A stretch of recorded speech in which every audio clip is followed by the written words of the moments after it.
Hello నమస్తే, this is Kumar education society Visannapeta NTR district. తొలి ప్రయత్నంలోనే 2025 కానిస్టేబుల్ ఫలితాలలో కానిస్టేబుల్గా ఉద్యోగం సాధించి పెళ్లి కావాల్సిన తన జర్నీని సైడ్కి పెట్టి ఉద్యోగంతో బయటకు వచ్చిన హెప్సీ జలసూత్రం ఎలా సక్సెస్ అయింది, ఫస్ట్ అటెంప్ట్లోనే ఎలా జాబ్ కొట్టిందో విషయాన్ని తన ద్వారానే తెలుసుకుందాం. కాన్ Hepsi, first of all congratulations. Thank you sir. Very good, sit. Hepsi, sir September 2, 2022 అవును సార్. ఆ రోజు నువ్వు కుమార్ ఎడ్యుకేషన్ సొసైటీకి వచ్చావు. అవును సార్. ఇప్పటికి 3 సంవత్సరం ఇది. అవును సార్. 3 సంవత్సరాల్లో జాబ్ కొట్టేసావు చాలా తక్కువ టైంలో. అంటే తక్కువ టైం ఏం కాదులే, యాక్చువల్గా నోటిఫికేషన్ అంటే 6 months 8 months 1 year లోపల ఉంటది. కానీ నీ అదృష్టం అనుకోవాలా, అదృష్టమే అనుకోవాలి. అదృష్టమే అనుకోవాలి సార్. ఎందుకంటే ఆ డ్రాగన్ అవటమే నీ సక్సెస్, చదువుకోవడానికి అవకాశం దొరకడం. నువ్వు ఎప్పుడు డ్రాగన్, నువ్వు ఎక్కడ గ్యాప్ లేకుండా రెగ్యులర్ గా ఉండడం, అవును సార్. 100% జాబ్ కొట్టావు. సరే, నీ జర్నీ గురించి నాకంటే నువ్వు ఎక్కువ నువ్వు చెప్పు. అంటే నువ్వు ఎలా స్టార్ట్ అయ్యావు, ఏంటి ఇన్స్పిరేషన్ ఏంటి, ఎలా వచ్చావు ఇక్కడ, ఎలా స్టార్ట్ ఎలా చదివావు, ఎలా జాబ్ కొట్టావు చెప్పు. ఎలా జాబ్ కొట్టానంటే 10th అయిపోయిన తర్వాత ముగ్గురు ఆడపిల్లలం కదా, చదువు వద్దు ఇంకా ఆపిచ్చేద్దాం అన్నారు. ఇక తర్వాత 10th అయిపోయింది ఆపిచ్చేద్దాం అంటే నెక్స్ట్ స్టెప్ ఏదైనా ఉందా, ఆడపిల్లల కంటే పెళ్లి చేసేద్దాం అంటారు, అబ్బాయిల కంటే పనులకు పంపిద్దాం అంటారు. సో అలాంటి సిచ్యువేషన్ నేను ఫేస్ చేశాను. అంటే పెళ్లి నుంచే వచ్చావు? పెళ్లి నుంచే వచ్చాను. అట్లీస్ట్ కాలేజ్ మొహం కూడా చూడలేనేమో అన్న భయంతో.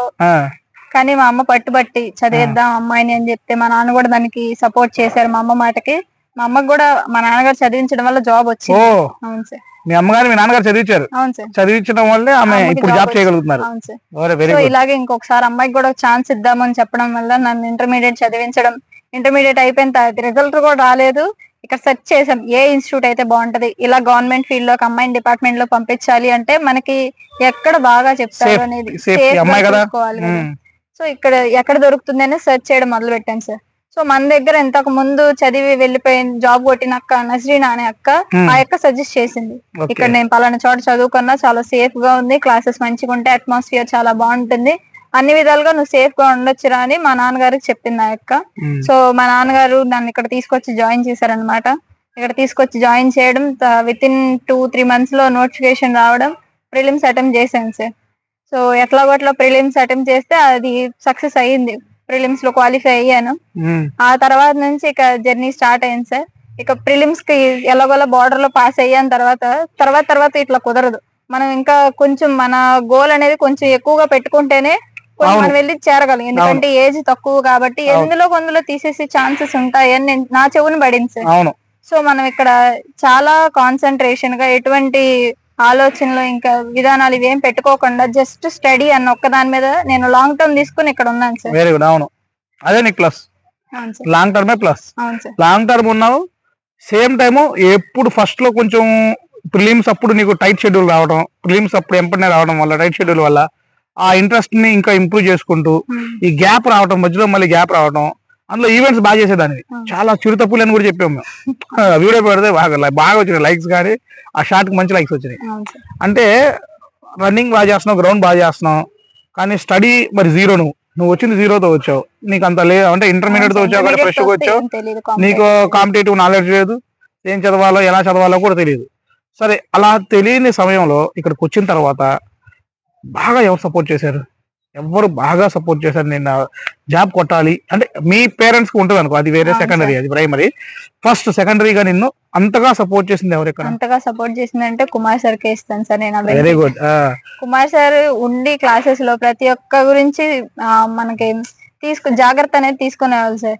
ఈ అమ్మాయి ఈవెంట్స్ ఎన్ని వేస్తుంది, ఎంతసేపు చేస్తుంది, ఎన్ని మార్క్స్ వేస్తుంది, ప్రతి ఒక్కరిది నోట్ చేసుకొని ఎగ్జామ్ రాసామనుకోండి, సండే ఇన్ని మార్క్స్ ఉంటాయి, బిఫోర్ ఎన్ని వచ్చినాయి, ఎందులో ఇంప్రూవ్ అయ్యారు, ఎందులో తగ్గింది, అలా ప్రతిదీ చూసుకొని ప్రతి ఒక్కరికి పర్సనల్ కేర్ తీసుకోవడం వల్లనే ఇలా జరిగింది సార్. అండ్ ఇంకొకటి ఏంటంటే మనకి ఇక్కడ కాంపిటేటివ్ నాకేం తెలియదు కాబట్టి నా సీనియర్స్ ఎవరైతే ఉన్నారో వాళ్ళని అడిగి తెలుసుకోవడం వల్ల వాళ్ళు నాకు చాలా సపోర్ట్ చేశారు సార్. అన్నయ్య వాళ్ళు కానీ అందరూ. అంటే యాక్చువల్ గా ఏంటంటే వాళ్ళ సపోర్ట్ ఎలా ఉంటదంటే, నేను కూడా చెప్తుంటాను అందరికి, మీరు ఏదో సక్సెస్ అయిన వాళ్ళు చెప్పి వినటం కంటే కూడా ఇక్కడ ఎవరైతే లాస్ట్ జరిగిన ఎగ్జామ్ లో ఫెయిల్ అయ్యి మళ్ళీ కసిగా కూర్చొని ఉంటారు, ఇక్కడ కొట్టాలని కూర్చొని ఉంటారు, వాళ్ళ విషయాలు వినమని చెప్తుంటా.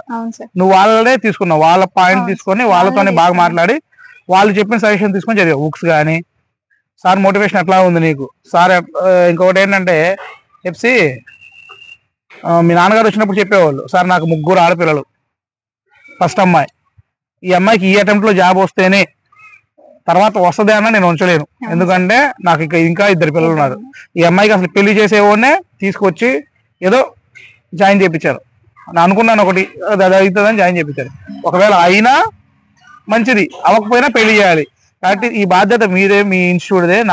నాకైతే ఏం తెలియదు, నాకు చాలా మంది చెప్పారు ఇన్స్టిట్యూట్ లో అయితే ఖచ్చితంగా జాబ్ వస్తుందని చెప్పారు. అదే నమ్మకంతో వచ్చానని చెప్పారు. మన జాబ్ రిజల్ట్స్ వచ్చిన సక్సెస్ మీట్ లో కూడా మీ డాడీ అందరికంటే ముందు వచ్చి కూర్చొని చెప్పారు.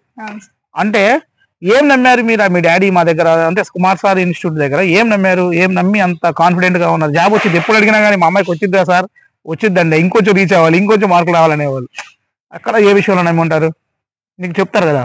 అవును సార్, మనకి ఇక్కడ ఏ విషయంలో నమ్మడం అంటే బయట ఇన్స్టిట్యూషన్స్ లో సార్ మనకు పర్సనల్ గా వచ్చి ఇట్లా చూసుకోవాలి సార్. అవును, అమ్మాయి ఎలా చదువుతుంది, అమ్మాయి ఎవరితో మాట్లాడుతుంది, ఎలాంటి ప్రవర్తన కలిగి ఉంది, తన మైండ్ ఎలాంటిది, తన మైండ్ సెట్ ఎలా ఉంది, మన ఏం ఆలోచిస్తుంది, పాజిటివ్ గా ఉంటుందా నెగిటివ్ గా ఉంటుందా, అవన్నీ మనకి చూస్తారు. కాబట్టి ఆయన దాన్ని నమ్మకం పెట్టుకొని మా డాడీ కుమార్ సార్ మీద చాలా నమ్మకం పెట్టుకున్నారు. చాలా అంటే చాలా.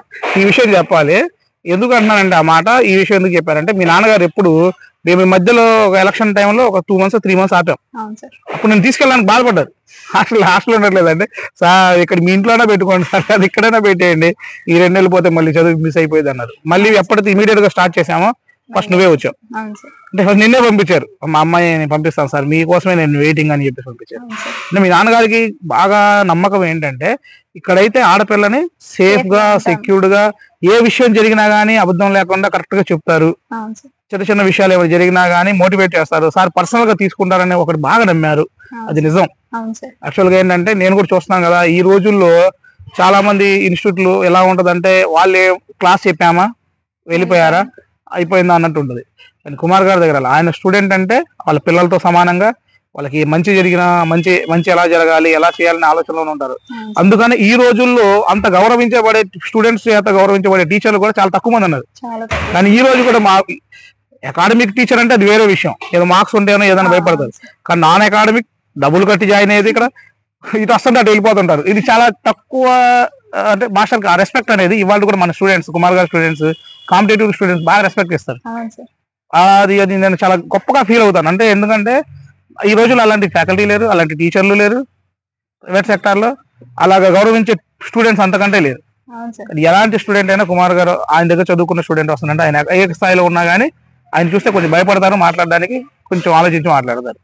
అది అందుకనే మీ నాన్న అది నమ్మారు. ఎంత పెద్దోడు వచ్చినా కానీ ఏంటి ఇలా ఉంటున్నారు ఇలా అంటే. అది మేము స్టూడెంట్స్ అయినా కూడా సార్ ఎంత ఎందుకు గౌరవిస్తున్నాము ఆయన్ని అంటే ఆయన ప్రైమ్ లో ఉన్నప్పుడు ఆయన ట్రై చేశారు ఇట్లానే గవర్నమెంట్ కోసం, బట్ అవ్వలేదు కొన్ని పరిస్థితుల వల్ల. బట్ ఆయన అక్కడితో ఆగిపోలేదు. నాకు ఇంత నాలెడ్జ్ ఉంది కదా, సో నేను ఇంకా చాలా మందిని జాబ్ కొట్టించగలను ఒక నమ్మకంతో, ఆయన మీద ఆయన పెట్టుకున్న నమ్మకంతో ఇంత పెద్ద ఇన్స్టిట్యూషన్స్ ని ఇన్ని సంవత్సరాలుగా రన్ చేస్తూ ఎంతో మందిని జాబ్ కొట్టించగలిగి సంతోషాలతో నింపగలిగారు సార్. ఒక్కటి చాలు సార్, మేము ఆయనకి అంత గౌరవం. అది సార్ చెప్తుంటారులే ఒక్కోసారి మూమెంట్, నా ఆస్తి ఎంతో తెలుసా అంటారు. ఎంత అంటే 1000 ఎకరాలు 2000 ఎకరాలు అంటారు. ఎక్కడి నుంచి ఉన్నాయి 2000 ఎకరాలు మరి అని అడిగితే, మరి నా పిల్లలు చదివి ఒక్కొక్క గవర్నమెంట్ జాబ్ వచ్చిన అమ్మాయికి 20 ఎకరాలు 30 ఎకరాలు ఉన్నట్టయ్యా. మరి నా దగ్గర 600 మంది సుమారు వచ్చారు, లెక్కేసుకో 600 ఇంటూ 30 ఎకరాలు ఎన్ని ఎకరాలు, అంత ఆస్తి నాకు ఉంది కదా అంటారు. అంటే మిమ్మల్ని ఎవరైతే వచ్చి ఇక్కడ జాబ్ కొట్టుకుని వెళ్తారో వాళ్ళ హ్యాపీనెస్ లోనే ఆయన ఆనందాన్ని చూసుకుంటారు. అంతేగాని ఆర్థికమైన దీన్ని పెద్దగా పట్టించుకోకుండా ఈ రోజు కూడా చాలా చిన్న పిల్లల వ్యక్తిత్వం చూస్తాం, చిన్నపిల్లల వ్యక్తిత్వం చూస్తాను కుమార్ సార్ దగ్గర. అంటే పిల్లల విషయంలో అది చాలా చాలా తక్కువ మంది టీచర్లు ఉన్నారు అలాంటి వాళ్ళు.